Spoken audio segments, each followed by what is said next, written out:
2026年7月7日，北约突然干了一件很多人都没有注意到的大事。英国宣布，未来10年将联合12个欧洲国家砸下超过500亿美元，启动一项深度精确打击计划。消息一出，很多人的第一反应都是欧洲又要造导弹了。可真正值得关注的根本不是这500亿美元，而是欧洲这一次终于决定不再把自己的国防完全依赖美国。那么问题来了，欧洲为什么突然要花500亿美元重新打造自己的远程打击体系？这个所谓的深度精确打击计划究竟准备造些什么？巡航导弹、弹道导弹，还是连高超音速武器都已经提上了日程？更重要的是，当欧洲开始拥有独立的大规模远程打击能力，未来的世界军事格局又会发生什么变化？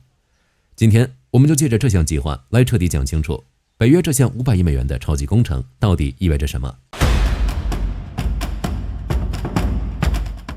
要读懂这项代号为 GBPSC 的超级工程，我们首先得把视线投向2026年7月的北约峰会。在会场宣布的联合公报背后，我们能够发现的是，欧洲领导人们内心深处那近乎窒息的战略恐慌。欧洲人突然发现自己引以为傲的现代化防御体系，在俄罗斯日益庞大、日渐成熟的远程导弹系统面前显得如此不堪一击。这是一个被掩盖了数十年的真相。在冷战结束后的30年里，欧洲各国奉行的还是二战时老一套的绥靖政策。在所谓的和平红利中，欧洲几乎废掉了自己所有的重型进攻性武器，他们把最核心、最具有威慑力的远程打击手段毫无保留地寄托在了大洋彼岸的美国人身上。在目前欧洲各国的现役装备里，除了英国和法国还保留着数量有限的风暴阴影巡航导弹，从而能够执行一定的远程打击任务之外，欧洲几乎拿不出真正意义上的中远程精确打击武器。一旦发生大规模冲突，很多关键目标依旧只能依赖美国的远程火力，或者等待美国出手。说白了，欧洲这些年一直活在美国的保护伞下面，可问题在于，这把伞如今已经没有以前那么稳了。尤其是特朗普重新上台之后，美国不断强调欧洲应该承担更多自己的防务责任，甚至多次表示美国不会再像过去那样无限制替欧洲买单。对于欧洲来说，这无疑是一个危险的信号，因为他们突然意识到，如果有一天美国真的把重心全部转向亚太，或者减少在欧洲的军事投入，那自己手里几乎没有足够的远程打击能力，更别提和俄罗斯形成对等的威慑了。而另一边，俄罗斯这些年却一直没有停下脚步，从伊斯坎德尔 M 战术弹道导弹到口径巡航导弹，再到锆石高超音速导弹，俄罗斯已经逐渐建立起一套覆盖不同射程、不同目标、不同用途的远程打击体系。相比之下，欧洲最大的短板反而越来越明显。也正是在这样的背景下，英国站了出来，他联合法国、德国、意大利、波兰等12个北约成员国，正式启动了地面精确打击能力高可见度项目，从射程300公里一直覆盖到2000公里以上。巡航导弹、弹道导弹，甚至未来的高超音速武器都被纳入了规划之中。这意味着欧洲真正想补上的已经不是某一种武器，而是一整套过去几十年都严重缺失的战略能力。欧洲人终于意识到风险已经到来，如果手里没有能戳到对方心脏的武器，和平不过是随时被撕毁的废纸。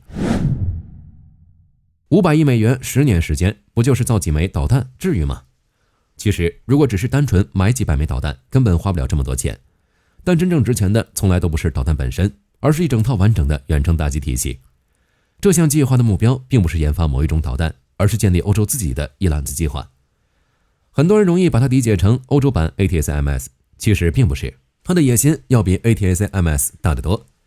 因为整个计划覆盖的是300公里一直到2000公里以上，几乎横跨了现代战争中所有陆基远程打击的射程区间。为什么偏偏是300公里？因为300公里正好是现代战役发生质变的一条分界线。300公里以内更多还是战术火力，攻击目标往往是前沿阵地、火炮阵地、防空阵地、集结部队。可一旦超过500公里，事情就完全变了。导弹能够攻击的已经不只是前线部队，而是铁路枢纽、机场、大型油库、弹药中心、指挥部、通信节点，甚至整个战区后勤体系。再往上达到1000公里以上以后，攻击范围已经开始覆盖一个国家真正的战略纵深。很多时候，战争打到最后，比拼的已经不是谁的坦克更多，而是谁能够更快摧毁对方维持战争的能力。这也是现代远程打击体系存在的意义。那么这500亿美元具体会投入哪些方向？目前公开的信息来看，大致可以分为4条技术路线。第一，陆基巡航导弹。这一类武器未来很可能会继承英法风暴阴影以及 FC 项目的大量技术成果。相比弹道导弹，巡航导弹更大的优势是飞得低，它可以贴着海面或者山谷飞行，依靠地形起伏不断躲避敌方雷达。很多时候，等雷达真正发现它的时候，留给防空系统的反应时间往往只剩下几十秒。因此，未来欧洲研发的新一代巡航导弹，重点已经不是单纯增加射程，而是隐身能力、抗电子干扰能力以及自主规划航线能力。第二，高机动弹道导弹这一部分，很多人都会想到美国的精准打击导弹。实际上，英国已经宣布采购作为过渡方案，因为它能够直接兼容英国现役 MLRS 系统，最快在近几年形成战斗力。但英国采购并不意味着欧洲放弃自主研发。根据公开资料显示，美国的精准打击导弹更多承担的是填补空白的角色。未来，欧洲自己的导弹依然会继续推进。毕竟，如果核心武器始终掌握在别人手里，真正需要的时候，供应链、出口许可、软件升级，甚至作战授权都可能受到影响。对于欧洲来说，这正是他们最不愿再看到的事情。第三，高超音速武器。虽然目前官方没有公布具体型号，但已经明确提出未来将发展更远射程、更快速度以及更强突防能力的新一代打击系统。为什么欧洲也开始研究高超音速？原因很简单，现代防空系统越来越强，传统巡航导弹虽然隐身性能不错，但速度终究有限。如果未来面对的是 S500 或者下一代综合反导系统，单纯依靠低空突防已经越来越困难，速度正在重新成为突破防空网的重要手段。第四，也是很多人最容易忽略的一部分，软件。真正改变战争的从来不是某一件武器，而是武器之间开始连成一张网。对于欧洲来说，未来真正重要的不是几十种不同型号的导弹，而是如何把卫星、无人机、预警机、电子侦察平台、陆军火箭炮、空军战斗机全部连接到同一个指挥体系里。谁发现目标，谁负责传递数据，谁距离最近，谁弹药最合适，全部由系统自动完成计算。整个过程甚至可以缩短到几分钟以内。这也是为什么英国政府反复强调，未来建设的不只是远程导弹能力，而是一整套深度精确打击能力。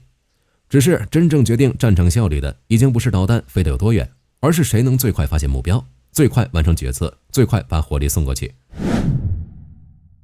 说完了这项计划到底要造什么，接下来我们就聊到一个更关键的问题：欧洲为什么突然决定自己造远程导弹？毕竟冷战结束之后，欧洲并不是没有军队，英国有军队，法国有军队，德国也有军队。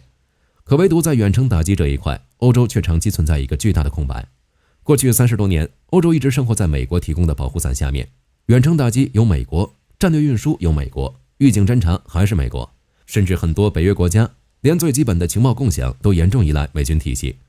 这种分工在和平时期确实能够节省大量军费，欧洲负责发展经济，美国负责提供安全，双方各取所需。可问题在于，这种模式有一个最大的前提，那就是美国必须愿意一直保护欧洲。而俄乌战争恰恰把这个前提第一次摆到了聚光灯下面。战争爆发后，欧洲突然发现自己虽然拥有世界上最先进的一批工业国家，可真正能够持续提供远程打击能力的却几乎没有。无论是英国援助乌克兰的风暴阴影，还是法国提供的 SALP 导弹，库存数量都十分有限，打一枚少一枚，生产速度甚至跟不上前线消耗速度。更重要的是，很多关键零部件依然需要依靠跨国供应链。战争持续越久，这种问题就暴露得越明显。俄乌战争也证明了一件事情，现代战争已经不是单纯比拼谁的坦克更多，而是谁能够持续不断攻击对方的纵深。只要铁路被炸，油库被炸，弹药库被炸，哪怕前线还有再多部队，也很难继续维持作战。对于欧洲来说，这种能力上的差距正在变得越来越明显。也正是在这种背景下，英国率先站了出来。很多人觉得奇怪，为什么带头的是英国？其实原因并不复杂，英国本身就是欧洲少数几个依然保留完整导弹研发体系的国家。无论是 MBDA UK 还是长期参与风暴阴影、流星等导弹项目，英国在远程精确打击领域一直拥有比较完整的技术积累。另一方面，英国脱欧之后，也一直希望重新证明自己仍然能够影响欧洲安全事务，因此由英国牵头，既符合自身利益，也很容易得到其他国家支持。对于德国来说，这意味着补齐自身长期缺失的远程打击能力；对于法国来说，可以进一步扩大欧洲军工合作；对于东欧国家来说，则意味着未来能够拥有更多自主威慑力量。所以这项计划表面上看是在研发导弹，实际上更像是在重新塑造整个欧洲的防务体系。过去欧洲依赖美国，未来欧洲希望至少拥有独立作战的能力。这种变化也意味着北约内部正在出现一种新的趋势。美国仍然是北约最强大的成员，但越来越多欧洲国家开始认为，真正可靠的安全保障不能完全建立在别人的承诺上，只有自身强大了，关键时刻才不会受制于人。不不过钱到位了，并不意味着事情就一定能办成。事实上，真正了解欧洲军工的人都知道，欧洲最不缺的就是先进技术，真正缺的反而是效率。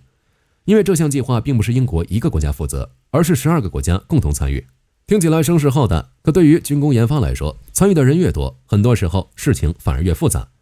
举个最简单的例子，大家一起造一款导弹，英国希望采用自己的制导系统，法国希望继续使用 MBDA 现有技术，德国则更关心成本。每个国家都有自己的军工企业，都有自己的利益，大家都希望订单能够落到自己国内。这样一来，光是导弹该由谁设计，发动机由谁生产，雷达导引头交给谁，最终在哪里组装，这些问题往往就要谈上好多年。欧洲以前已经吃过不少这样的亏，最典型的就是 A400M 运输机，原本计划2009年前后开始交付，结果因为多个国家不断修改需求，研发周期一拖再拖，最终延期数年，成本也一路上涨。直到今天 A400M 依然被不少军工分析人士视为欧洲联合研发项目的经典案例。项目的技术都很先进，但研发时间几乎都比最初计划长得多。